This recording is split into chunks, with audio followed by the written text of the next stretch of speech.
Gold trusted gold buyers. మీరు తాకట్టు పెట్టిన బంగారాన్ని విడిపించి ఈ రోజు ఉన్న మార్కెట్ ధరకు కొనబడను. కమెడియన్గా మీది ఒక స్టైల్ కదా. ఓకే, కొన్ని రోజుల నుంచి మీరు స్క్రీన్లో కనబడట్లేదు, చాలా గ్యాప్ వచ్చింది. ఈ గ్యాప్ని భర్తీ చేసిన ఇప్పటి కమెడియన్ ఎవరని మీరు అనుకుంటున్నారు? ఎవరు కనపట్టలేదు నాకు. కొంతవరకు అతను సప్తగిరి కొంతవరకు కామెడీ బాగానే ఉన్నట్టు అనిపిస్తుంది నాకు. అంతకుముందు మరి యాక్ట్ చేసిన బ్రహ్మానందం కానీ లేకుంటే ఎంఎస్ నారాయణ కాబట్టి నాకు చాలా ఇష్టం. అతని ట్రెండ్, అతని కామెడీ యాక్షన్ అంటే చాలా ఇష్టం నాకు. అంటే ఓకే, రకరకాల కామెడియన్స్ ఉన్నారు. మీ ప్లేస్ పర్టికులర్గా ఇప్పుడు సునీల్ ఉన్నాడు, అతనికి ఒక ప్లేస్ ఉంది. అట్లా మీ ప్లేస్ని ఎవరు భర్తీ చేశారు ఇప్పుడున్న కమెడీ ప్లేస్ బట్టి? మరి ఎవరు లేరు, కొత్తగా ఉన్న వాళ్ళు ఎవరు లేరు. మరి సునీల్ బాగా చేసేవాడు. మరి సునీల్ అతను హీరో అయిపోయాడు. మరి నా ప్లేస్మెంట్ ఎవరు లేనంటే లెక్కలోకి వస్తుంది నా వరకు అనిపిస్తుంది నాకు అలాగే. సో మళ్ళీ మీరే రావాలి ఇంకా. దేవుడి దగ్గర మళ్ళీ అలా అయితే మరి మంచిదే కదా. సరే, నేను దేవుడిని నమ్ముతాను. నేను కోమాలో ఉన్నప్పుడు మరి ఆ యేసు ప్రభు దయ వల్ల ఆయన ఆశీర్వాదం వల్ల ఎంతోమంది చర్చిలో కూడా ప్రేయర్ చేశాను. నాకు చాలా చర్చిల్లో మళ్ళీ బయటకు వచ్చి నేను ఇలా మేము నిలబడగలిగానంటే మన ప్రభు దయ వల్లే. ముఖ్యంగా మరి ఆ దేవదేవుడికి థ్యాంక్స్ చెప్పుకుంటూ లైఫ్ లాగా చెప్పుకోవాలి నేను. మీరు ప్రతి సినిమాలో ఆ మ్యాంగో అది ఉంటుంది సార్, ఏంటి తాయెత్తు? సినిమాలో తాయెత్తు కాదు, అది దీనిలో క్రాస్ ఉంటుంది. ఓకే, మా అత్తగారు ప్రజెంట్ చేశారన్నమాట ఇది నాకు. అది దీని లోపల క్రాస్ ఉంటుంది, అది ఆమె ప్రజెంట్ చేశారన్నమాట. ఇంకా అప్పటి నుంచి ప్రతి పిక్చర్ ఇది కంపల్సరీ కనబడుతుంది. తీయడం అనేది జరగదు, ఎప్పుడు ఉంటుంది ప్రతి సినిమాలో. అసలు నీకోసం నేనెందుకు తన్నులు తినాలి? అసలు చెట్టకపోతే ఒట్టు చుట్టూ 14 ఇంజక్షన్లు పొడిపించుకున్నావండి. మనిషి పుట్టిన తర్వాత కొంచెమైనా కృతజ్ఞత ఉండాలిరా. కృతజ్ఞత ఉండాల్సింది నాకు కాదు, నీకు. అసలు ఈ ప్రేమ కారకుడు నువ్వు. మేమిద్దరం ఒకటే వరకు నువ్వు కష్టాలు పడాల్సిందే. ఒకవేళ నేను పోతే పెళ్ళయ్యాక నీ సమాధి దగ్గర పుష్పగుచ్చం పెడతా. ఇంత స్కీములో ఉన్నావా నాయన? అసలు ఈ జన్మకు నీకు పెళ్లి కాదురా. చెప్తున్నావా? చెప్పించడం కాదురా, ఏ ఆడదాని కాలు గడపలో పడనివ్వరని మీ నాన్న శపథం చేశాడుగా. చాలా మంది అడుగుతుంటారు ఏదైనా షూటింగ్ వెళ్ళినప్పుడు, బయటకు వెళ్ళినప్పుడు, ఇది ఎప్పుడు మెడలో ఉంటుందంటే ఇది నాకు రాసి ఉంటుందండి, నాకు సెంటిమెంట్ అని చెప్తా ఉంటాను. ఓకే ఓకే, ఏమన్నా డైరెక్టర్ మరి అది అడ్డు అని ఫీల్ ఏమన్నా చెప్పలేదా? సపోజ్ క్యారెక్టర్ పరంగా మాత్రం స్టేట్ ఒకటి పిక్చర్ బి గోపాల్ గారు డైరెక్టర్, ఏ సుధాకర్ దాన్ని తీద్దామని. ఎందుకు సార్ దాన్ని మీకు ఏమైనా ఇబ్బంది అయితే ఎప్పుడు తీస్తా అన్న. సెంటిమెంట్ ఉందా సుధాకర్? సెంటిమెంటే సార్, పిక్చర్స్ అని హిట్ అవుతా ఉంటుంది అంటే దాని గురించి ఎందుకు అన్న. ఉంచు సుధాకర్ బి గోపాల్ గారు. ఆయన అంతా 30 లేని సేవ కూడా అలాగే అన్నారు దాన్ని. అలాగే ముత్యాల సుబ్బయ్య గారితే సరే సరే అంటే కొన్ని క్యారెక్టర్స్ వస్తాయి. సపోజ్ రిక్షా వాడి క్యారెక్టర్ వేయాలి, అప్పుడు అది ఉంటుందండి, అప్పుడు కూడా ఉంటుంది అంతేనా? ఓకే, అలా అడ్డు చెప్పిన వాళ్ళు ఎవరు ఉన్నారంటే వీళ్ళు ఎవ్వరు అడ్డు చెప్పలేదండి. Okay okay, right. ఇప్పుడు వస్తున్న కామెడీ మీద కేవలం పంచులు అంటే చాలా అంత అందరూ అని కాదు, కొంతవరకు కొన్ని సినిమాలలో కేవలం పంచులు ప్రాసుల మీదే కామెడీ అన్నట్టుగా రిజిస్టర్ అయిపోయింది. అంటే మీరున్నప్పుడు అలా కాదు, కొంచెం ఏదో ఫ్యామిలీ రిలేటెడ్గా మీరు ఒక క్యారెక్టర్ దాంట్లో ఉండి ఇన్వాల్వ్ అయ్యి అలా పంచుల మీద కాకుండా ఆ సిచ్యువేషన్ పరంగా వచ్చేది. ఇప్పుడున్న పరిస్థితుల మీద మీ అభిప్రాయం ఏంటి? అది బాగుంది. ఇప్పుడు ఎక్కువ మరి ఆ పిక్చర్స్ పవన్ కళ్యాణ్ గారి పిక్చర్స్ చూస్తూ ఉంటాం, పంచెస్. మరి ఆ పంచెస్ అని బాగా క్లిక్ అవుతున్నాయి కదా. ఈ రావు రమేష్ కొంతవరకు బెటర్ అనిపిస్తుంది ఆయన, కొంచెం పంచెస్ ఇచ్చినట్టుగా ఉంటుంది అతను డైలాగ్ డెలివరీ, అది బాగానే ఉంటుంది అనిపిస్తుంది నాకు. అంటే ఇంత బిజీగా ఉన్న మీరు సడన్గా అంటే ఒక స్టేటస్ని చూసి బిజీగా ఉన్న మీరు సడన్గా ఖాళీగా అవ్వడం అనేది కొంచెం మనసుకు చాలా ఇబ్బందికరమైన విషయం. మీరని కదా ఎవరికైనా కూడా. కరెక్టే. అలాంటి పరిస్థితిని మీరు ఎలా ఓవర్కమ్ చేశారు? సిక్ అయిపోయాను. సిక్ అయిన తర్వాత మళ్ళీ ఇప్పుడు కదా రికవరీ, మళ్ళీ వాకింగ్ వెళ్తాను, బయటకు వెళ్తాను, అన్ని రకాలుగా హెల్తీగా ఉన్నాను కాబట్టి అదొక టైం అలా అయింది అనుకుంటున్నాను. తప్పితే మళ్ళీ బయటకు వచ్చి నేను మరి అసలు చాలా మంది అడుగుతుంటారు, మీరు ఇలా బయటకు వస్తారని ఎక్స్పెక్ట్ చేయలేదు, మళ్ళీ బయటకు వచ్చారు, ఎందుకు సినిమా లాక్ చేయట్లేదు చాలా మంది అడుగుతుంటారు. నాకు ఆ క్రేజ్ అలాగ ఉంది, నేనంటే ఆ ఇష్టపడే అభిమానులు అలా ఉన్నారు. ఇంటికి వస్తాను చాలా ఫ్యాన్స్, వాళ్ళంతా అడుగుతుంది మీరు ఎప్పుడు సార్ మళ్ళీ యాక్ట్ చేస్తాను. ఇప్పుడు ఆ వాడు నేను కదా పిక్చర్ యాక్ట్ చేస్తున్నానయ్యా, ఆ సినిమాలో లేకపోతే మంచి సినిమా అవుద్ది, ఇంకా తప్పనిసరిగా మంచి సినిమాలు వస్తాయి, చేస్తాను అని చెప్తూ ఉంటాను. అలాగే ఆడియన్స్లో నాకు క్రేజ్ ఉన్నందుకు చాలా ఆనందంగా ఉంది. ఉందని అనేది ఆ గ్యాప్, ఆ టైంలో మీ మనసు ఖాళీగా ఉండడం, అదొక ఒంటరితనం అని అది ఉంటుంది కదా, ఉండి దాన్ని ఎలా ఓవర్కమ్ చేశారు? ఎలా ఓవర్కమ్ చేశానంటారా? నేను నా సొంత ఎక్కువ టైం స్పెండ్ చేసేవానండి. ఓకే. వాడి చదువు కానీ తర్వాత వాడు నన్ను గొడవ చేస్తాడు. నా సినిమాలు చూడవాడు, అదే నా తమిళ సినిమా చూడండి ఏదో ఒకటి అని చూస్తాడు. ఈ సినిమా బాగుంది డాడీ, ఈ సినిమా బాగుంది. ఎక్కువ సినిమాలు నేను చూపిస్తాడు డాడీ, ఇప్పుడు చేయట్లేదు కానీ నువ్వు హీరోగా అంటాడు. హీరోగా ఎట్లేదు కామెడీ సినిమాలు చూడొచ్చు అంటే చూస్తూ ఉంటాడు అన్నమాట. ఐమిడి మూడు కానీ అవి కానీ చూసి ఎంజాయ్ చేస్తూ ఉంటాడు.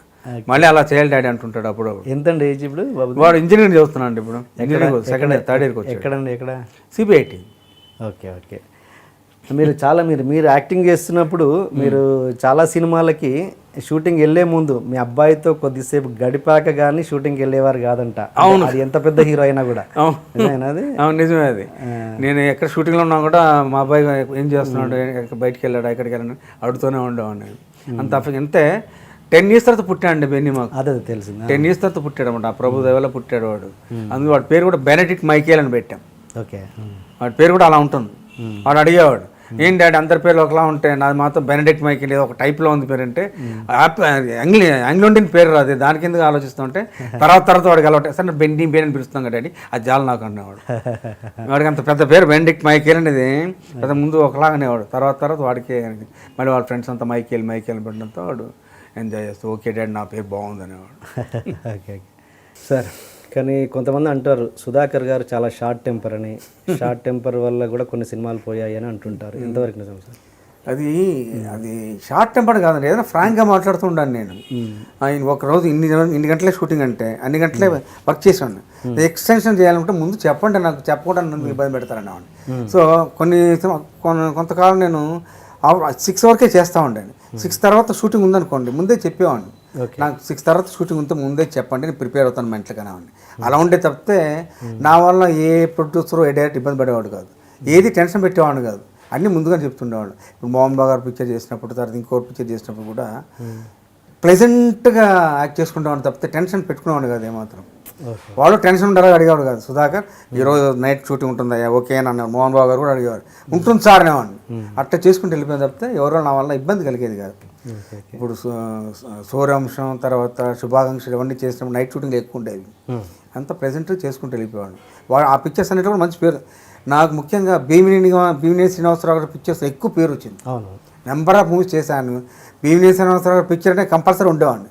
అదే సూపర్ గుడ్ ఫిల్మ్స్ అండి. అవును తెలుసు. సూపర్ గుడ్ ఫిల్మ్స్ అంటే కంపల్సరీ నేను ఉండేవాడిని అనమాట. అవును.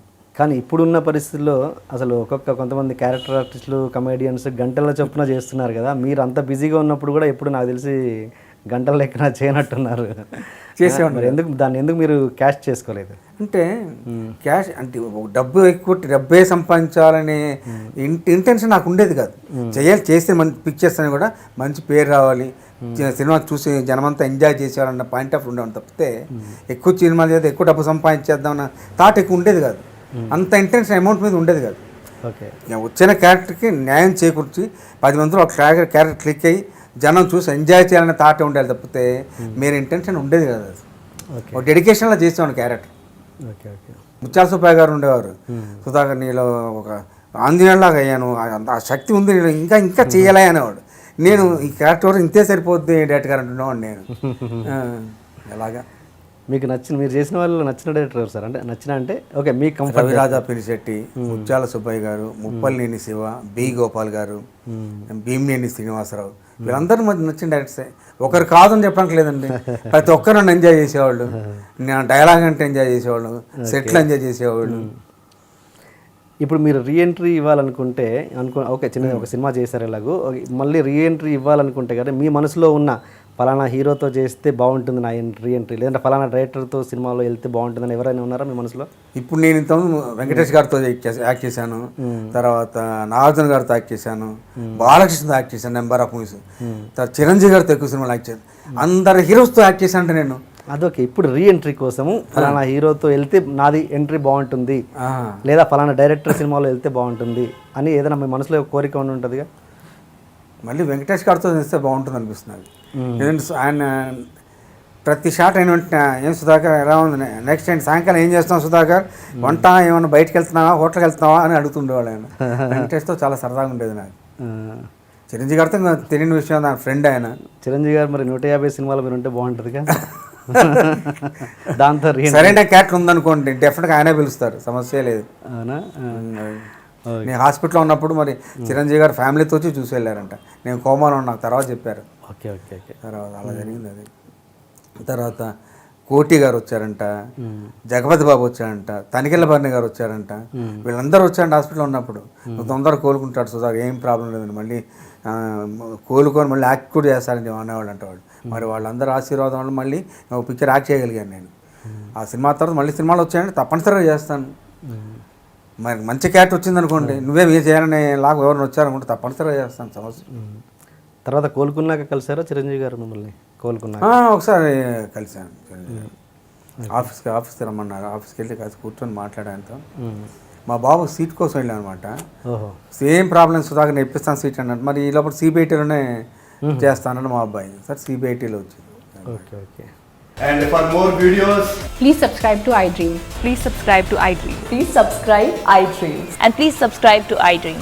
For more videos, subscribe to iDream. please like, share and subscribe to the channel. Congratulations, iDream. Subscribe to iDream. Subscribe to iDream. So subscribe to iDream Media. iDream ki iDream team andarki huge congratulations. Please subscribe iDream Media. Please subscribe to iDream. Subscribe iDream. Please subscribe to iDream. iDream అంటే నా కళల ఛానల్ను subscribe చేసుకున్న నోరు తిరుగుతలేదు, మీరైతే గంట గుర్తు కొట్టండి. For more such videos, please subscribe to iDream. Subscribe to iDream. Please subscribe to iDream. Please subscribe iDream Media. Please do subscribe to iDream. Please subscribe to iDream Media. For best entertainment and information, please subscribe iDream. And don't forget to subscribe to iDream.